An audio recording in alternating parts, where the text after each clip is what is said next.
Please. Just briefly. Yes. Well, thank you, Lyle. Thanks a lot.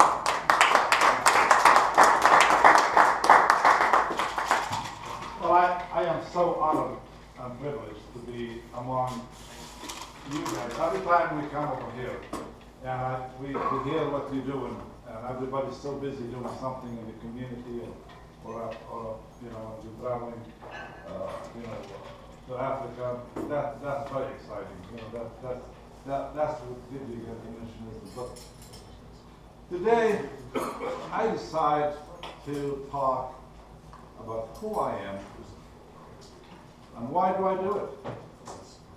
And probably a lot of you have paused sometime, and you probably answer that question. But I really want to share with you, where do I come from? What do I do? You see,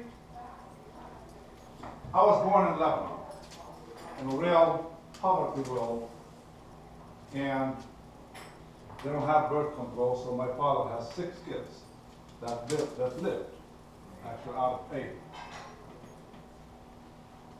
And in the process, you know, you have homes over there.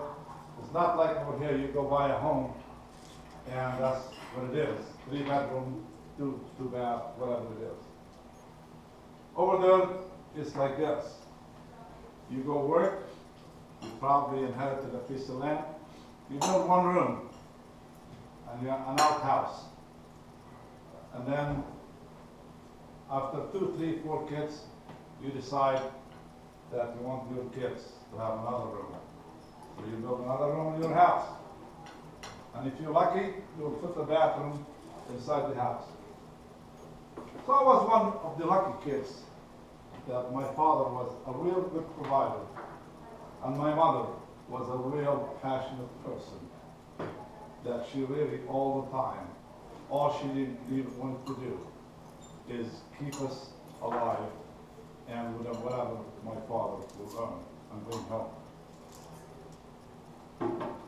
But my father and my mother both were illiterate. My mother right now, she's 92 years old.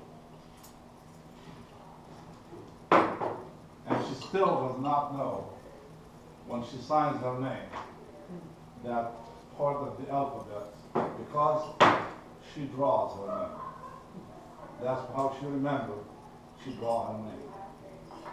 But they decided, they said, we're going to send you to school and let you have some education, because they were suffering all their life.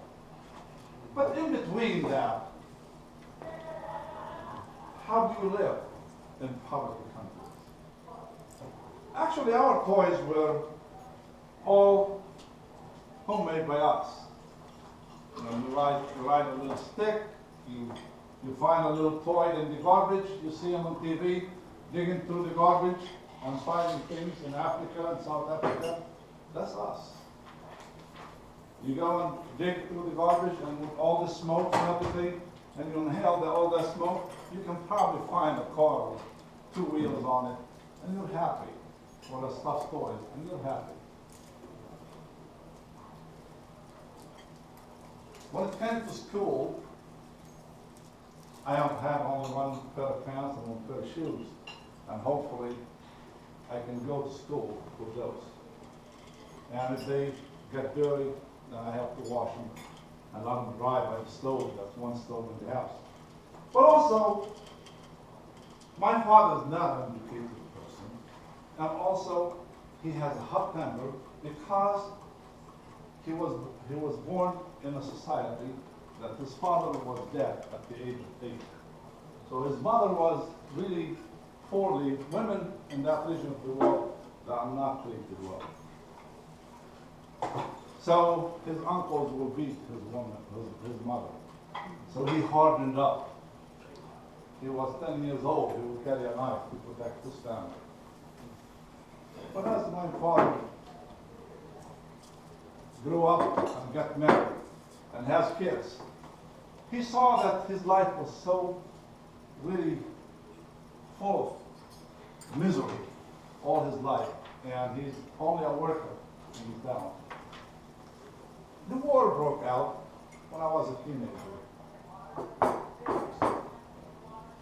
And during that war, you're talking about poverty from one side, trying to get education from one side, and also the war comes up. So we are not safe at all. So as a kid, 13, 14 years old, I was obligated to carry arms around my city. And at night, we'll take whatever arm available for us, a couple shells, or 3-4 shells, or whatever is available, or AK-47, whatever is available. At 13 years old, and you sit in the woods all night long, and then you get up in the morning, and then you wash your face, and then you change your shoes, and you go to school. Because you want to protect that family of yours. That is very valuable for you.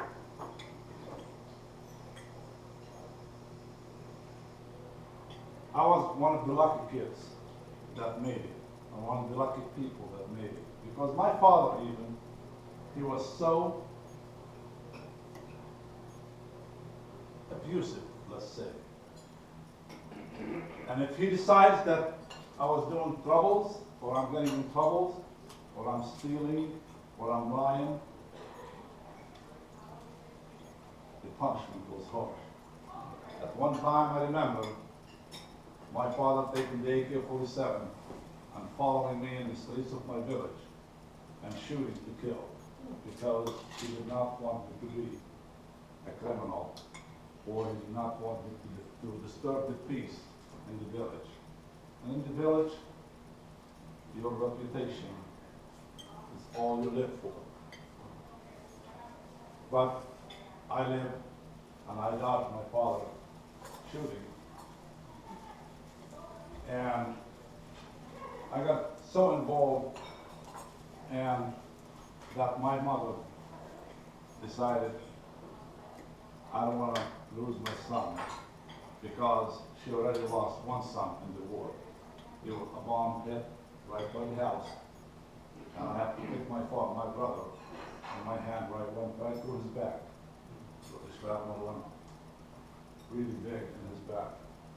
So she decided she wanted to send one of the sons somewhere in the world that I can be educated, finish my education, and then support all the family. I remember when I was 13 years old, my father sat down for me and he said, you know what? By the time you are grown up, well, I'm going to send you to school, and I'm going to spend some money on you. I will not have the power and the energy to take care of the rest of the family for food and education. So you have to promise me that you will get there, and then they give him the hand. And you know what? I did. And I was 38 years old when I fulfilled my father's promise. I put up with a lot. I didn't have my family until I was late, but I fulfilled my father's dream. So, look at this person. I come from Lebanon. I got over here. I got my BS degree, and then as a civil engineer from Chico State University, and I went to Long Beach State University, and I got my master's degree as a structural engineer. And God was good to me, because throughout all that stuff, I learned how to earn money. So I was buying a little car that needs to be fixed, a dent or something, put it on a tree, and I paint it, and I sell it, and I make some money. And that after my school time. I was lucky to have about $20,000 collected, because I was working mostly about 16 hours. So I bought an old gas station in San Bernardino. And one day, throughout my business, one day, one gentleman came in. There was a cop. His name is Jerry Devlin. I will never forget Jerry Devlin because of Jerry Devlin, who I am today. Why am I standing over here? Because of my sponsor who invited me the first time to Rotary. And when he invited to Rotary, and he gave me his card, and I looked at his card, and I'm looking at his card, I'm saying, oh, this is a wheel. So this must be a driving club. I'm going to make a lot of money for this, which I have against it, of these people. I joined, and I remember the first time I went to the club, their pot was about $550. And I drew the ticket, and I won the money. I took the money, put it in my pocket, and walked right out that door. Well, Jerry Devlin didn't like that, I guess. So he followed me for a couple of months, and he said, you got to come back to the club. I think you've got something to offer. Because he's seen what kind of business I'm doing. I opened the shop on myself, and in about 8 months later, I have 2 gas stations. So, I went back to the club. And I thought I won that $550 until I start paying for Rotary and my dues and everything else that comes with it. But I didn't know the difference at that time. What's the difference? Rotary Club, Sam's Club, what's the difference? Not much difference. For me, it's not much difference because of my background, who I am, where I came from. I did not know. But that, what changed my life is Rotary. Yes. Since then, Jerry Devlin was the president, actually, in the year.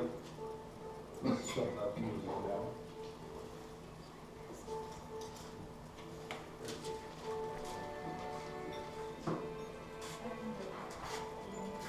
Yes, please.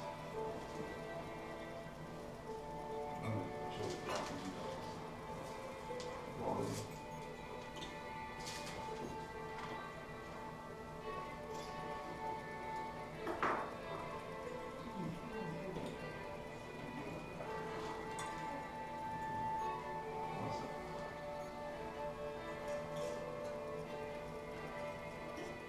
Well,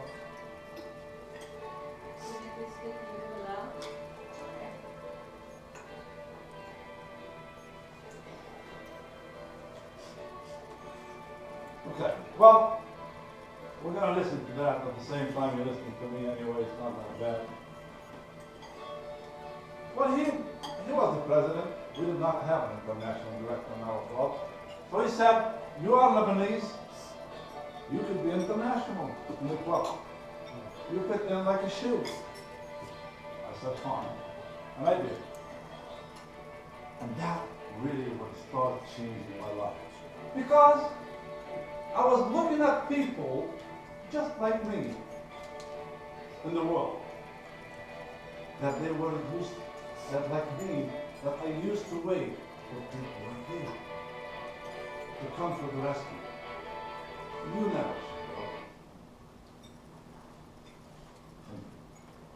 You never showed up. So it brought all my childhood back. And when I saw what I can do through an organization like Rotary, I realized that this is for me. That's how my mother, Roses, that's how my mother used to tell us to be when we grow up. That's what my father, also as a supporter for us to live. And that's what our community where we live. Because there is no social services in our community. So the people like you are the social services to the community. So that brought me home, brought something home to me, brought my mother in me. Because my mother would wake up at 2 o'clock in the morning. I remember when we used to go out and guard the village, I would be with 5, 6, 7 people. When we didn't have a lot of food, she will just go in there and then make sandwiches to everybody, and she will have a little bit of water in little jars that she made, and she will give us that, and she will stand at that door and she says, God protect you, come back safe. And when I see these people in wars, and people that needed our help in the world, I realized, this is it, this is for me. And you know what? God, I was blessed more than that. Because I met my wife through Rotary. And my wife, she's a dentist, and in her profession, she can also benefit a lot of people. So we started going around the world and then accumulate these projects and giving Rotary. And you know what? I met the most awesome people in Rotary. See, when I look at Arlen, or Lyle, or Brownie, that they are so faithful and they wait to come to the club because that's their life. You see, like our member from David Coleman, and you were talking about David Coleman, he served Ryla faithfully for 20 years. He transported all the Ryla kids. And David Coleman got ill and he couldn't go anymore to the club even, and he was in a home. So we decided to go and hold a meeting where David Coleman is. And David Coleman, when he saw us over there, he said, I hope I always pray to God every day that He will give me the strength and the ability to walk into my club one more time. That tells you what Rotary has done to David Coleman. Look at Lyle. He just walked on a cane and come over here. Look at Arlen. He walks on a cane. He believes in Rotary. He believes with his friends in Rotary. Can you imagine all the friends we have built all around the world? You can see from the picture that not only we are serving and helping others in the world, we are having fun. We are having a real great time. You can see these people are really important people. The president of RI. How a child from Lebanon that was running on the streets of Lebanon got to meet Rick King. How? Through what? Through my knowledge? It's through Rotary. That's how I was able to achieve what I achieved, through Rotary. And imagine this. We could not afford a pair of pants in my life. My wife and I, last year, we gave Rotary Foundation $4 million. And that goes to education. Because you know what? Only the education that I got in this country that I was able to achieve what I could achieve. And only through the acquaintance from Rotarians like Bruce. Bruce spends his life probably for his kids. And he believes in it. He has them at his house, he spends his time. He could be spending his time with his wife and his grandkids, but he decides to have all these kids as his grandkids. And that's what's Rotary. That's why we do it. Because we are the most beneficiary of our Rotary is us, me. Because God gave me what He gave me because I was doing His work on the ground. Through people like yourself. I am so proud to have served in this district and in the world and met all these people. When you go out in the world and you look at these kids, and they look in your eyes, and they tell you thank you, or they smile at you. And sometimes I will not even understand them. Like when we were at the orphanage house in Mexico, a couple of these kids were calling me Dad. I did not understand what Dad until my wife. I said, what did they call me? He said, they're calling you Dad. I had to walk out the door. Because these kids didn't have that father figure. Yes, I have a father figure. I have a mother. Maybe my father was a little too strong at me, too protective for me. But I had a father. I had uncles. I had a wife.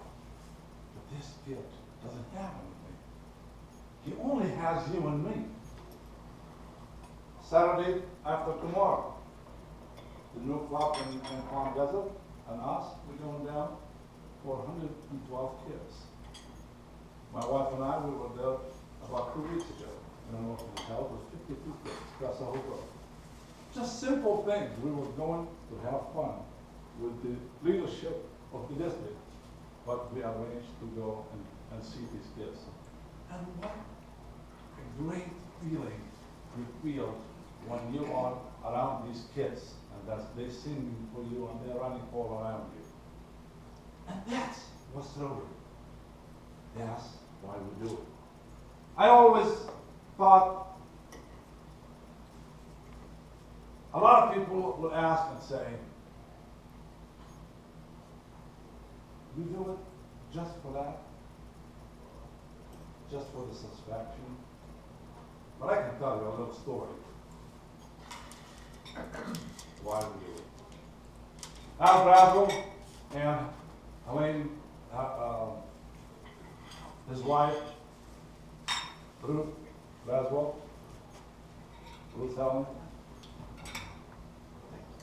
they gave every year over $150,000 to $200,000 for Rotary, for polio or foundation or education. And he just left over $700,000 in endowment fund last year. It came to our district. The benefit from it will come next month. And it's only will go to girls' schools in the world. He's specific about his endowment because he believed in it. So one time, Ruth Braswell was distributing some wheelchairs. And this child came with all the children because when Rotary is giving wheelchairs, kids will come from everywhere. People will come from everywhere because they know they're going to get their freedom. They're going to get that wheelchair and then they're going to get some places. They're not going to get stuck in one place under a car or behind a tree and on the stairs. And this child rolled up to Ruth and held her by the arm, and he was talking to her in his language. Ruth did not know what this child was talking about. So she pulled her to the stage and said, what this child was talking about. Translator says, this child is telling me to hold on for a few more moments so he can remember your face, so he can thank you when he meets you again in heaven. You see, that's why I do it. That's probably why you do it. You probably didn't see that child yet. That would change your life upside down. But you're doing it every day in your community. And you're taking care of these children. You are a mentor for these children. You are a mentor for the people who are going to be president of the United States, the doctor in your community, the president, the president of the club. You are taking care of these people. I was so lucky in my life. For 16 years, 18 years, I never missed trial. Not one time. Or Friday. And I missed trial last year because I was in the fall. But I was probably, that was out of luck because the governor says, guess what? You're going to be the keynote speaker for our relatives. I said, oh, Jesus, I was missing it all. And I went over there and I gave a little speech for about 20 to 30 minutes. And I was happy. But it dawned on me when I was right there that we are 12 hours apart. And at the same time that weekend, we had our RILA up in the mountain. So look at us Rotarians all around the world. 24 hours we are developing children around the world. 24 hours around the world. When we are sleeping, somebody somewhere else in the world taking care of some child in the community and developing leaders in the world. And that's who we are. I want to thank Lyle, thank President Scott to give me the opportunity. That's the first time I have leveled and gave a speech who I am and why I do it with my wife. And I hope you realize your passion in Rotary, because only then we can realize our big dream and build peace in the world. I want to thank you and thank you again.